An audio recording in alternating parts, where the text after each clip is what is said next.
I had just buried my wife, and in the family chat I wrote, "The flight lands at 10 p.m. Can anyone pick me up?" My son replied, "I'm busy. Try a taxi." My daughter added, "Why didn't you plan better?" I just wrote, "Don't worry." But what they saw on the news that evening made them put their phones away for good. Before we continue, please subscribe to the channel and let us know where you are listening in the comments. My fingers trembled as I fastened the last button of my black funeral suit, the same one I'd worn to my father's service 20 years ago. Mary's side of the closet gaped empty, her dresses hanging like ghosts in the morning light, filtering through our bedroom window. The silence pressed against my eardrums. 35 years of shared mornings, and now just the grandfather clock's steady tick, echoing through rooms that felt too large. Mary's perfume still clung to the pillowcase beside me, lavender and vanilla, the scent that had greeted me every morning for decades. I picked up my phone with hands that wouldn't quite steady. Michael first. He'd understand. He had to. Harris Financial, Michael speaking. His voice cut through the connection, crisp and professional. No warmth, no recognition of my number. "Son, it's your mother's funeral today." The words caught in my throat. "I know it's short notice, but..." "Dad, I understand this is important, but I've got a deal worth millions closing today. Mom would have understood business comes first. You know how she supported my career." The phone felt heavy against my ear. "I see. Look, I'll send flowers, something expensive. Maybe we can do a memorial dinner next month when things calm down." "Of course." My voice sounded distant, even to myself. "Don't worry about it." The line went dead. I sat on the edge of our bed, holding the wedding photo from Mary's nightstand. Her radiant smile beamed up at me, young and hopeful. "The children will always come through when it matters," she'd said just last month, weak from chemotherapy, but still believing in them. Maybe Emma would be different. I dialed her number, watching dust motes dance in the morning sunbeam across Mary's empty pillow. "Dad, what's wrong? I'm in the middle of..." Emma's voice carried that familiar edge of impatience, the same tone she'd used as a teenager when interrupted from homework. "Your mother's funeral is in 5 hours, sweetheart." A pause, then, "Why didn't you plan this better? I have a campaign launch tomorrow. You could have given us more notice. This is exactly the kind of thing that needs proper coordination." My chest tightened. "She died 3 days ago, Emma. The funeral home. 3 days? And you're just calling now? I need at least a week to rearrange my schedule. My team is counting on me. You know how important this project is." "Don't worry about it, kids." The words tasted bitter. "I'll handle everything." I ended the call and walked slowly to the kitchen, my footsteps echoing off the hardwood floors Mary had insisted on refinishing last spring. The coffee maker sat silent. I'd forgotten to make our usual pot for 2. Just 1 cup today. Just 1 cup for the rest of my life. The funeral program lay on the kitchen table where I'd left it last night. Mary's photograph smiled up from the cream-colored paper, surrounded by dates that seemed to encompass such a brief time. 65 years, not nearly enough. I called the funeral director. "Yes, Mr. Davidson, smaller attendance than expected. Yes, immediate family only. Thank you for understanding." The house felt bigger somehow, echoing with 35 years of family memories that apparently meant nothing now. The living room cabinet creaked as I pulled it open, revealing stacks of photo albums Mary had organized with such care, each one labeled in her neat handwriting: Michael's first years, Emma's childhood, family vacations. I opened the top album, my hands still unsteady. The first photograph showed Mary in the hospital, radiant despite her exhaustion, holding newborn Michael against her chest. Behind her on the bedside table, I could see the corner of an acceptance letter, Chicago Public Schools, offering her the teaching position she'd dreamed about for years. She'd never taken that job. The next page revealed 5-year-old Emma at our kitchen table, Mary leaning over her tiny shoulder, helping with homework. Mary's teaching degree had been gathering dust in our filing cabinet by then, traded for bedtime stories and scraped knees and parent-teacher conferences for her own children instead of other people's. "She gave up everything for them," I whispered to the empty room, tracing Mary's face in the photograph. Her smile never showed the disappointment, never revealed what she'd sacrificed. I remembered the day in 1985 when she'd shown me that job offer, her eyes bright with possibility. "I could really make a difference, Ed. These inner city kids need someone who believes in them. Then came the pregnancy test, revealing Emma. Mary had folded the letter carefully, placed it in the drawer, and never mentioned teaching again. "The children need me more than those students do," she'd said, her hand already resting protectively on her still flat stomach. Moving to our bedroom, I touched the collection of pill bottles on Mary's nightstand, remnants of her brave battle against the cancer that had slowly stolen her from me. She'd never complained, not once during the chemotherapy sessions or the sleepless nights, or the gradual weakening that had made climbing stairs an epic journey. Every week she'd ask the same question. "Have the kids called?" And every week I'd lied. "They're busy, but they send their love." Her final words echoed in the quiet room. "Take care of our babies, Ed. They'll need you." I let out a bitter laugh that sounded foreign in the silence. "They don't need anyone but their careers." Back at my dresser, I selected Mary's favorite tie, navy blue with small white flowers, the one she'd bought me for our 25th anniversary. My hands shook as I knotted it, remembering how she'd straightened it for me every Sunday before church, her fingers gentle and sure. The index card with my hastily scrawled eulogy notes sat on the dresser. Brief sentences that could never capture 35 years of shared life, shared dreams, shared disappointments. How do you summarize a woman who gave up her ambitions so her children could pursue theirs? The grandfather clock chimed 11:15. Time to leave soon. Time to say goodbye to the only person who truly mattered, surrounded by neighbors and friends, while my own children counted their money and managed their projects. I grabbed my car keys from the hook by the door, taking one final look around the house that suddenly felt foreign without Mary's presence filling it. 35 years of memories watched me leave, knowing I might never return as the same man who'd built this life with the woman they'd refused to honor. The parking area outside Graceland Cemetery was fuller than I'd expected. 25 cars, maybe 30. I recognized most of them, neighbors from our street, colleagues from my engineering days at Morrison and Associates, women from Mary's book club who'd gathered every Tuesday for 15 years. Pastor Williams approached as I stepped from my car, his weathered face creased with genuine concern. "Ed, I'm so sorry for your loss. Mary was a treasure. Where are Michael and Emma? I was hoping to speak with them." My practiced response came easily now. "They couldn't make it. Work commitments." His eyebrows lifted slightly, but he maintained his pastoral composure. Mrs. Peterson from next door wasn't quite so diplomatic. "Mary was so proud of their success," she said, her voice carrying a note of confusion. "But surely today, this is their mother's funeral." I cut the conversation short. She would understand. The service began under an overcast April sky, gray clouds gathering like mourners above us. Pastor Williams spoke about Mary's community involvement, her volunteer work at the literacy center, the countless hours she'd spent tutoring neighborhood children for free, the Christmas cookies that appeared on every doorstep during difficult times. "Mary Harris embodied sacrificial love," he said, his voice carrying across the small gathering.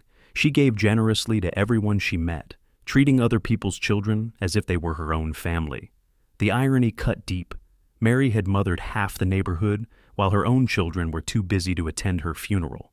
Bob Martinez, my old colleague from Morrison, shared a memory about Mary bringing homemade soup when his wife had surgery. Alice from down the street talked about Mary's garden, how she'd shared vegetables with anyone who needed them. Each story revealed the same pattern: Mary giving, always giving, to people who remembered and honored her. I stood as the primary mourner while the community formed a supportive circle around me, their presence both comforting and painful. These people, who'd known Mary as a neighbor and friend, had driven across town on a Tuesday afternoon to pay their respects. My own children, who'd known her as the woman who'd sacrificed her dreams for theirs, couldn't spare a single day. As the casket was lowered into the ground, I threw the first handful of earth onto the polished wood surface. The sound echoed hollow and final. "Mary raised those kids right," Bob whispered to me. "They must be devastated not to be here." I nodded silently, my throat too tight for words. Inside, I screamed, "They chose spreadsheets over their mother." The final prayer ended, and people began to disperse slowly, reluctant to leave me alone. But eventually the cemetery emptied except for me and the fresh grave that held the best part of my life. I knelt beside the headstone, my hand resting on the cool marble. "I'll make this right, Mary," I whispered. "I promise." As I drove home past Lincoln Elementary, where Mary had volunteered for years, the empty passenger seat seemed to echo with her voice. "They'll understand someday, Ed." But understanding, I realized, might need some encouragement. April 16th arrived gray and silent. I woke reaching for Mary's side of the bed, my hand finding only cold sheets and the indent where her head had rested for 35 years. The grandfather clock downstairs chimed 7 times, each note echoing through rooms that suddenly felt cavernous. Coffee for one. The realization hit me fresh each morning, like a physical blow to the chest. Mary's favorite mug sat in the cabinet, bright yellow with a chip on the handle, from when Emma had knocked it over during a Christmas morning years ago. I left it untouched. My phone remained silent on the kitchen counter. No calls from concerned children checking on their grieving father. The silence stretched longer than any conversation we'd had in months. Wandering through the house, I found Mary's presence embedded in every corner, her reading glasses on the end table, her bookmark still marking page 247 in the mystery novel she'd never finish, the calendar on the refrigerator with Book Club Tuesday written in her careful handwriting for next week. I should call the book club ladies to thank them for attending the funeral. "Oh, Ed," said Margaret when I reached her that afternoon. "How are the children holding up? They must be devastated they couldn't make it." "They're coping in their own way," I replied, the lie bitter on my tongue. 3 more calls, 3 more versions of the same question. Each conversation reinforced the glaring absence that everyone noticed, except the people who mattered most. By April 17th, the house felt like a museum dedicated to a life I'd shared with someone who was gone. I ate a frozen dinner alone, the television providing meaningless chatter to fill the silence. Mary's chair sat empty across from me, her knitting basket still beside it, with an unfinished scarf for Emma. That evening, I found myself opening Mary's laptop, scrolling through her emails, messages from friends, recipes she'd saved, photos from our last anniversary dinner. In her sent folder, I discovered monthly emails to the children, updates about my health, local news, gentle questions about their lives that usually went unanswered. "Maybe the children need reminding what family means," I said aloud to the empty room. April 18th brought clarity with the morning light. I tripped over Mary's reading glasses left on the bedroom floor, and something inside me cracked open. The tears came then, the first real ones since the funeral. 42 years of marriage, and now I faced an endless string of empty mornings. I couldn't handle this grief alone, surrounded by memories in every room. Before their careers consumed them completely, Michael and Emma used to call weekly. Sunday dinners when they lived nearby, holidays that meant something. Back when they remembered they had parents who loved them. "I need my family," I whispered to Mary's photograph on the dresser. "Maybe they need reminding they have one." My fingers shook as I opened the laptop and searched for flights from Chicago to New York. April 19th, evening departure. Available seats on United Flight 447. I booked it before I could change my mind. Opening the family chat on my phone, I typed several messages and deleted them. Too desperate, too angry, too pathetic. Finally, I settled on something vulnerable but dignified. "Kids, I've decided to fly out tomorrow evening. It's hard being alone here, looking forward to spending time together." I sent the message and sat back, hoping for warm responses, for excitement about my visit, for some indication that they missed me too. The house seemed to hold its breath as I packed a small suitcase with 3 days' worth of clothes. Tomorrow, I would remind my children what Mary had taught them about family, whether they remembered willingly or not. The drive to O'Hare through evening traffic gave me too much time to think. 45 minutes of memories triggered by familiar landmarks, the exit where we'd taken Michael to college, the restaurant where we'd celebrated Emma's promotion. Every mile reminded me that I was making this journey alone for the first time in decades. Long-term parking lot, C, Section 3B. The same spot Mary and I had used for our anniversary trips to San Francisco and Maine. The shuttle driver helped with my small suitcase, his kindness a stark contrast to my children's silence. They still hadn't responded to my message about coming to visit. Terminal 1 buzzed with travelers rushing to evening departures. The check-in agent noticed my single bag, my solo ticket. "Flying alone tonight, Mr. Harris?" She glanced at her screen, then softened. "I see you're Mr. Harris. I'm sorry for your recent loss. Our system flagged the obituary database match. a stranger showing more compassion than my own children. The irony wasn't lost on me. Security felt different without Mary's nervous chatter about removing shoes and laptops. She'd always worried about everything: turbulence, delays, lost luggage. Now, I was flying into something potentially worse than bad weather. Gate B7 overlooked the runway where planes lined up like patient animals. I found a seat near the window and checked my phone. Still no responses from Michael or Emma. Around me, families hugged goodbye, children clung to departing parents, couples shared quiet conversations. Its Flight 447 to JFK has been delayed 30 minutes due to air traffic control. The announcement gave me more time to doubt this decision. I tried Michael's office number. "This is Michael Harris with Harris Financial Group. I'm either on a call or in a meeting, but your investment portfolio is my priority. Please leave a detailed message." Even his voicemail prioritized money over people. Emma's cell went straight to voicemail without ringing, probably silenced for some important meeting that couldn't be interrupted by family. The airport gift shop offered small consolations, expensive chocolates that might sweeten my reception, magazines to distract from growing anxiety. What if they don't want me there? The question followed me back to the gate. Now, boarding Flight 447 to John F. Kennedy Airport. We'll begin with our first-class passengers and platinum members. I watched business travelers surge forward, briefcases and laptops more important than human connections. My Group 3 boarding pass put me behind them, a fitting metaphor. Seat 14A gave me a window view and an elderly woman as a neighbor. She smiled warmly as I settled my carry-on overhead. "Visiting family in New York? How wonderful. They must be excited to see you." I managed a non-committal smile. "It's been a while." "There's nothing like family time," she continued, knitting needles clicking in her hands. "My grandchildren live in Brooklyn. I visit every few months just to stay connected." The flight attendant's safety demonstration commanded my attention for the first time in years. Without Mary's questions and nervous commentary, I actually heard the instructions about oxygen masks and emergency exits. As we pushed back from the gate, I felt the familiar mixture of excitement and trepidation that came with takeoff. Chicago's lights spread below us like a glittering map of the life I was leaving behind, at least temporarily. Turbulence during the climb made me grip the armrest, Mary's old habit that I'd apparently inherited. The woman beside me noticed my white knuckles. "First time flying?" she asked gently, offering a mint from her purse. "No, just haven't flown alone in a long time." Her kindness meant more than she could know. Strangers on airplanes showing more concern than my children had in weeks. When the flight attendant offered drinks, I ordered ginger ale, Mary's favorite. The taste brought back memories of our last flight to New York 3 years ago for Emma's birthday. Even then, the children had been busy, squeezing us in for one hurried dinner between their important commitments. 30,000 feet above Pennsylvania, I felt my resolve strengthening.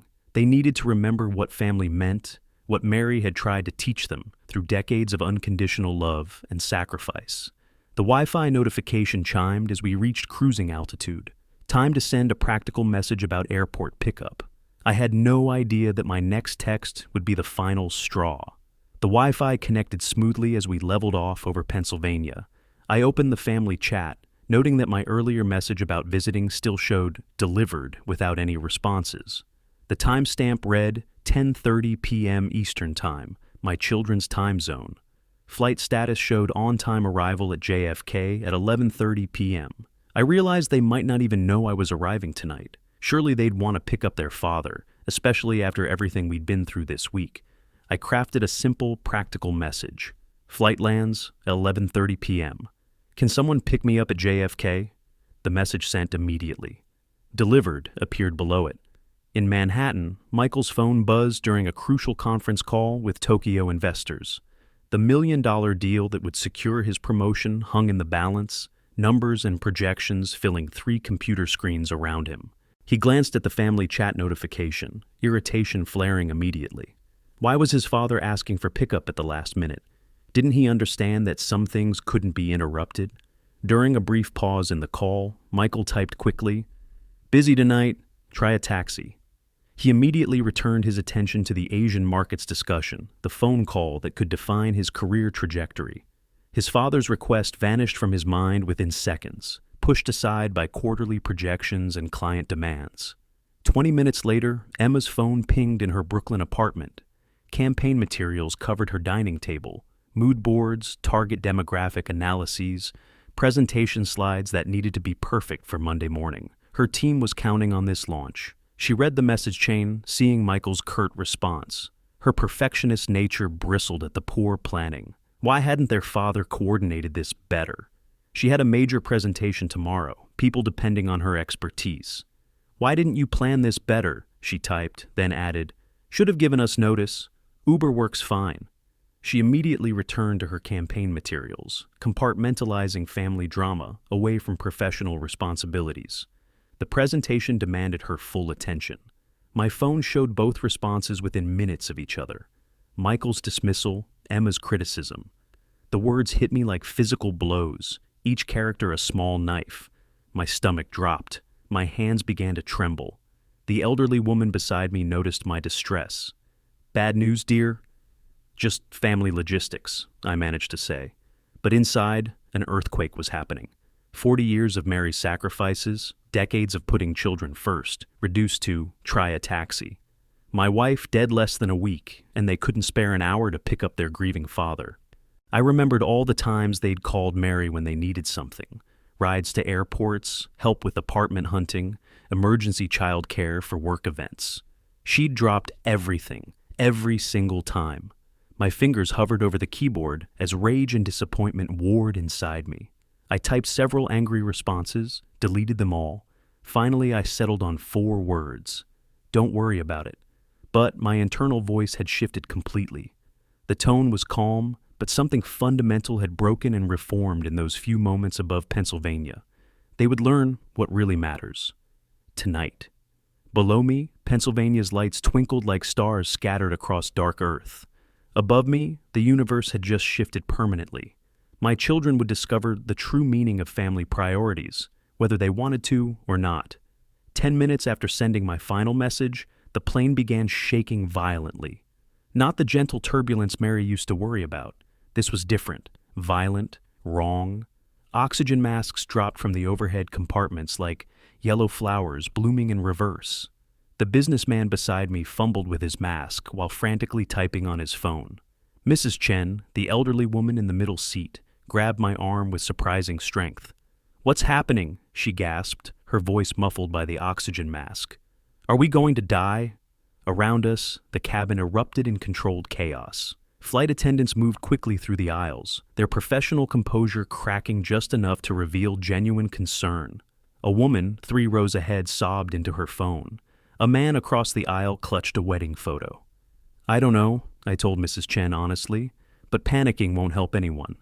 Strange how calm I felt. After the day I'd had, Mary's memory dishonored, my children's cold rejection, 40 years of family sacrifice dismissed with "try a taxi," death didn't seem like the worst possible outcome. The captain's voice crackled over the intercom, professional but tight with tension. "Ladies and gentlemen, we're experiencing a mechanical issue with our number 2 engine. We're beginning an emergency descent and have been cleared for priority landing at JFK. Flight attendants, prepare the cabin for emergency landing procedures." Emergency landing. The word should have terrified me. Instead, I found myself observing the chaos around me with detached interest. The businessman texting desperately, "Tell the kids I love them!" Mrs. Chen whispering what sounded like prayers in Mandarin. A mother holding her infant close, tears streaming down her face. Everyone suddenly remembered what mattered. I checked my phone. Several missed calls from unknown numbers, probably news media who'd already picked up the story from air traffic control chatter, but nothing from Michael or Emma. They were still buried in spreadsheets and marketing campaigns, oblivious to their father's proximity to death. "Sir, are you feeling all right?" A flight attendant stopped beside my row, noticing my unusual calm among the panic. "I've had worse days this week," I replied. She moved on, probably thinking I was in shock. But I wasn't in shock. I was experiencing something like clarity. Mary had died slowly over months, her body betraying her bit by bit. If my time came tonight, at least it would be quick. The plane dropped sharply, my ears popping from the rapid descent. Through the window, I could see the scattered lights of New Jersey below, then the brighter glow of New York in the distance. JFK's runway lights appeared like a beacon, emergency vehicles already positioned along the edges. Mrs. Chen squeezed my hand. "Thank you for being so calm. You're helping me not be afraid." A stranger appreciated my presence more than my own children. The irony would have been funny if it weren't so tragic. "The airport's in sight," the captain announced. "Emergency crews are standing by." Everyone remained seated with seatbelts fastened. I watched the runway lights growing larger, brighter. 35,000 feet above Pennsylvania, I'd decided my children needed to learn about family. Now, approaching the ground at JFK, I realized something else. If I survived this night, I had work to do. The plane hit the runway harder than any landing I'd experienced, but we were down. Alive. The single working engine roared in reverse thrust as emergency brakes brought us to a stop, well short of the runway's end. Spontaneous applause erupted throughout the cabin, clapping, crying, passengers thanking the crew and each other. Mrs. Chen hugged me with tears streaming down her face. "We made it! We actually made it!" I found myself smiling, the first genuine smile since Mary's diagnosis months ago. Yes, we did. Through the window, I watched emergency vehicles racing alongside the plane. Foam trucks, ambulances, fire engines with lights flashing against the darkness. We'd drawn quite an audience. "Ladies and gentlemen, this is your captain. Welcome to New York. Please remain seated while our flight attendants prepare for emergency evacuation." The evacuation slides deployed with loud pops. Flight attendants shouted instructions as passengers moved toward exits. I helped Mrs. Chen stand, her legs shaky from adrenaline. "You first," I told her, guiding her toward the emergency slide. "Come with me," she insisted. We slid down together, landing on the foam-covered tarmac, where emergency crews immediately directed us toward a safe area. I actually kissed the ground, something I'd always thought was just a movie cliché. A paramedic approached. "Sir, we need to check everyone for injuries." "I'm fine," I waved him off. "Help the others first." Above us, news helicopters circled like mechanical vultures. Camera crews were already setting up behind the emergency perimeter. This would be on every channel by morning. My phone buzzed constantly. Unknown numbers, news outlets who'd somehow gotten my contact information. I declined them all. Let my children learn about their father's brush with death the same way everyone else would. From the morning news. An airport official approached with a clipboard. "Mr. Harris, we need some basic information for our incident report." I provided the details, knowing my name would appear in every news story. Edward Harris, 68, of Evanston, Illinois. Recent widower, father of 2 ungrateful children who couldn't spare an hour to pick him up. "Any family we should contact?" "They'll find out soon enough." We were escorted to an emergency shelter area inside the terminal. Red Cross volunteers offered blankets and coffee. News crews interviewed passengers about their experience. "Mr. Harris," a reporter called out, "can you tell us about the emergency?" "The crew did excellent work," I said simply. "Everyone survived. That's what matters." What I didn't tell her was that I'd survived for a reason. Mary had always believed everything happened for a purpose. Tonight, I'd been given a second chance to complete unfinished business. Captain Rodriguez found me near the coffee station. "Mr. Harris, I wanted to personally thank you. Your calmness during the emergency helped stabilize the entire cabin. Several passengers mentioned how you assisted them. Just did what anyone should do in that situation." He shook my hand firmly. "Not everyone would have. You helped to save lives tonight." As I collected my belongings and prepared to leave the airport, I reflected on his words. I'd helped save lives tonight. Tomorrow, I'd help save my children's souls, whether they wanted saving or not. An airport official gestured toward the exit. "Mr. Harris, there's a taxi waiting if you need transportation into the city." "Yes," I said, walking toward the door. "I have somewhere very important to be." Behind me, news crews continued interviewing passengers about their harrowing experience. They had no idea the real story was just beginning. The taxi queue coordinator barely looked up. "Where to tonight, sir?"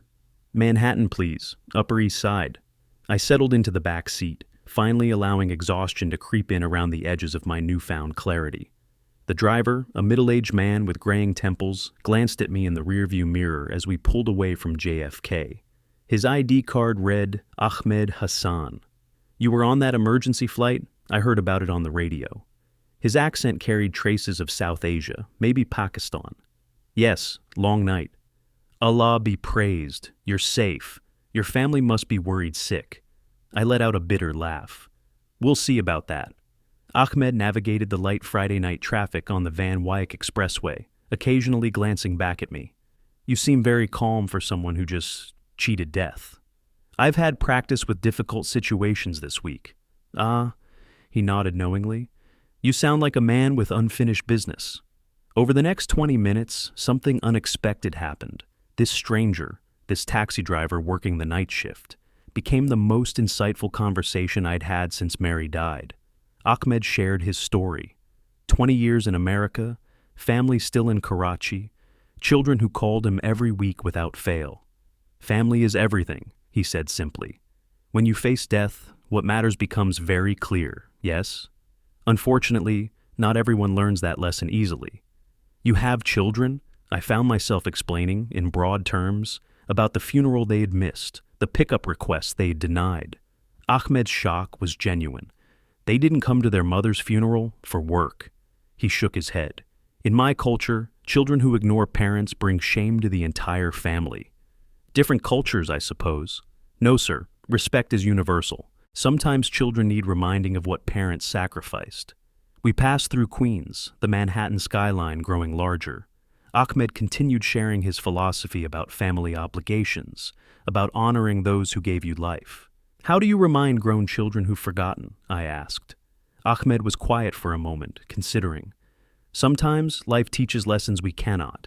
Sometimes we must help life along. By the time we reached Manhattan, I felt more understood by this stranger than by my own flesh and blood. Ahmed pulled up outside Michael's building, a glass tower that scraped the sky, filled with people chasing money instead of meaning. This is it, I said, looking up at the lit windows. One of those apartments holds my son. And he doesn't know you're coming? He's about to learn several things he doesn't know. I paid the fare and added a generous tip. Ahmed had earned it with his wisdom. Whatever you do, sir, remember, family forgives, but family also remembers. That's exactly what I'm counting on. I stood on the sidewalk watching his taillights disappear into traffic. Above me, 42 floors of ambition and avarice rose into the night sky. Somewhere up there, Michael was probably still working on spreadsheets, unaware that his father had just survived death and been reborn with a mission. The building's lobby was all marble and brass, designed to impress clients and intimidate the unsuccessful. The night doorman looked up from his newspaper.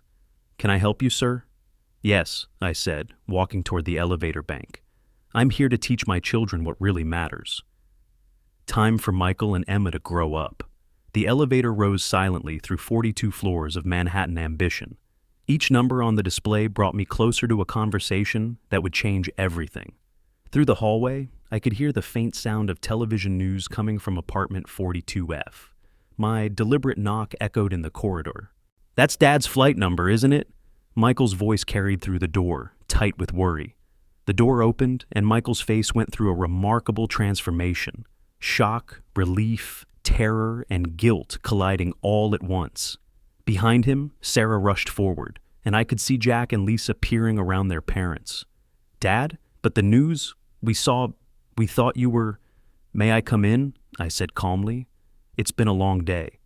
The family erupted in simultaneous motion. Sarah embraced me while fighting tears. Jack and Lisa wrapped their arms around my waist.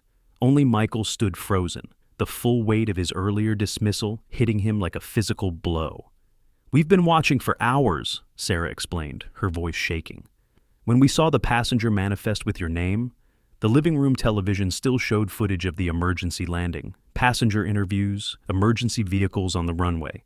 I took the main armchair, Mary's old spot when we visited, and surveyed my family gathered around me. We were so scared, Grandpa," Lisa said, her 12-year-old honesty cutting through the adult complications. "Yeah," Jack added. "Mom and Dad have been calling the airline nonstop." Michael's face reddened. "Dad, about earlier, the pickup request. I can't believe I told you to take a taxi." "We'll discuss that," I replied evenly. "First, tell me what you learned from the news." Sarah brought water, fussing over my well-being. "They said it was engine failure, that it could have been catastrophic." "It could have been," I agreed, watching Michael pace behind the couch, running his hands through his hair. I was in a meeting when you texted, he said desperately. This deal I've been working on. But that's no excuse. Nothing's an excuse for... You were consistent with your priorities, I observed. What priorities? Lisa asked innocently. The room fell silent. Even the children could sense the undercurrent of adult failure that nobody wanted to explain. Grandpa asked for help, Sarah said diplomatically, and we weren't available. Jack frowned. Why weren't you available for Grandpa? Michael's shame deepened, out of the mouths of babes. It's nearly midnight, I said, checking my watch. Are you expecting Emma? Emma? Why would Emma? Michael started, then understanding dawned. She saw the same news. She must be worried sick too, Sarah realized. She'll be here soon, I predicted calmly. Then we can all talk properly. Dad, Michael's anxiety spiked. What exactly do we need to talk about? Family priorities, life lessons, what really matters. The sound of the building elevator echoed in the hallway, followed by rapid footsteps. I smiled slightly. That would be your sister now. Frantic pounding shook the door.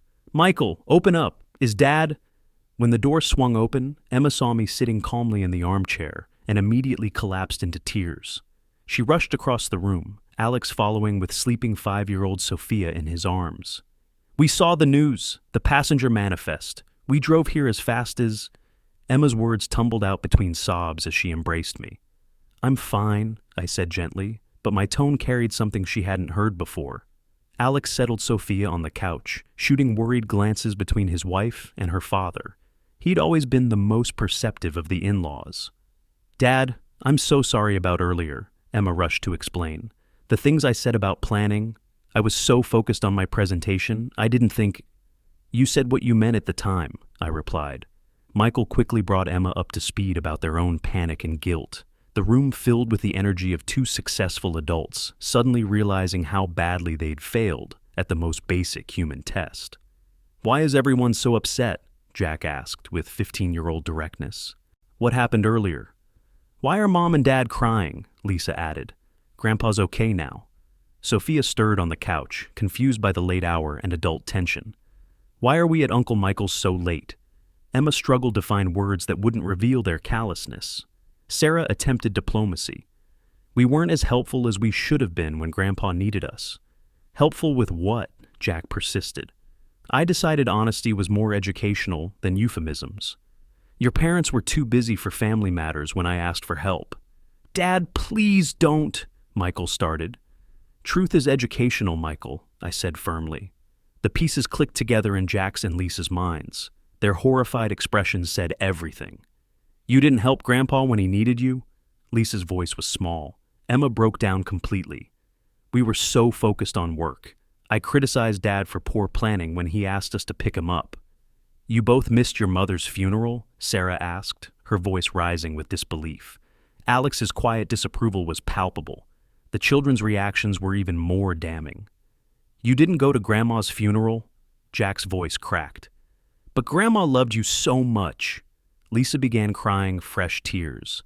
I watched my grandchildren's pure emotional reactions, the honesty their parents had lost somewhere in their climb toward success. These children understood instinctively what their parents had forgotten. Family wasn't optional. We love you, Dad, Michael said desperately. We thought... Love and actions don't always align, I observed. How do we fix this? Emma pleaded. How do we make it right? What can we do? Michael added. Anything? I paused, looking around the room at faces filled with genuine remorse and fear. Fear of losing me after they had already lost Mary. Fear of realizing too late what really mattered. That depends on what you're willing to change, I said finally. We want to change, Sarah said firmly. We want to be better. Alex nodded his agreement. Family should come first. We'll call you every day, Grandpa, the children promised in unison. I smiled slightly, the first genuine smile I'd felt since entering this apartment. We'll see. But first, there's something you should know about tonight. The room tensed, sensing another revelation coming. Something I decided before that plane ever took off. There's something you need to understand about tonight, I began, my voice carrying the weight of careful consideration. After your mother's funeral, after your responses today, I had made a decision. The family leaned closer, sensing the gravity of what was coming. I was going to change my will. The words hung in the air like a physical presence. Michael and Emma exchanged glances of pure shock. "Change it how?" Emma whispered. "I was going to leave everything to charity." Sarah's hand flew to her mouth. Alex shifted uncomfortably. The children looked confused, but sensed the enormity of what their grandfather was saying.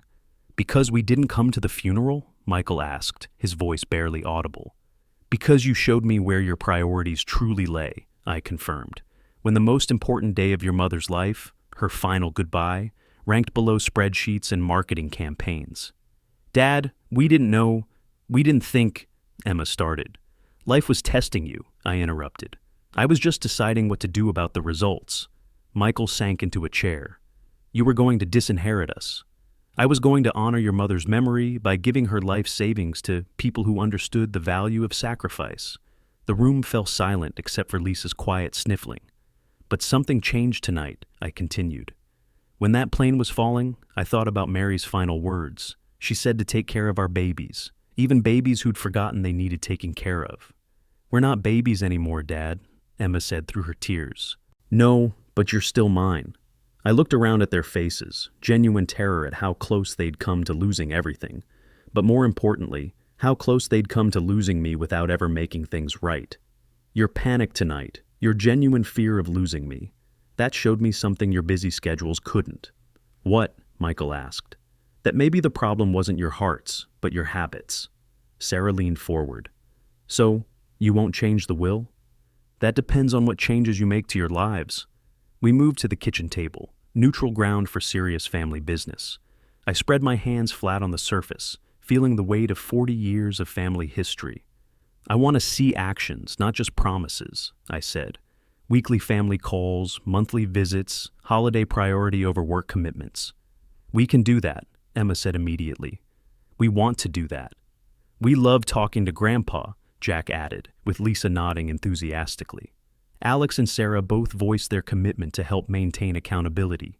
The in-laws, understanding better than my own children, had how precious family time really was. "And I want to move closer to you," I added. "Yes," multiple voices said at once. "We'll help you find a place," Michael offered. "Whatever you need." Sophia had woken up during our discussion and climbed into my lap, unconsciously demonstrating the natural family affection her parents had nearly lost forever. "Your mother's death taught me about endings," I said, stroking Sophia's hair. "Tonight taught me about new beginnings." The family gathered for a genuine group hug, not the obligatory holiday kind, but the desperate embrace of people who'd almost lost each other forever. "We'll never take you for granted again," Emma promised. "Family first from now on," Michael committed. I looked around at my children and grandchildren, seeing Mary's hope reflected in their faces. "That's all your mother ever wanted." For the first time since Mary's diagnosis, I felt genuinely hopeful about the future. Sometimes the best lessons come not from gentle teaching, but from staring into the abyss of what we might lose. My family had learned that lesson tonight. And unlike Mary's sacrifice, this education had come just in time. If you like this story, please like this video, subscribe to the channel, and share your impressions of this story in the comments. To listen to the next story, click on the box on the left. Thank you for watching.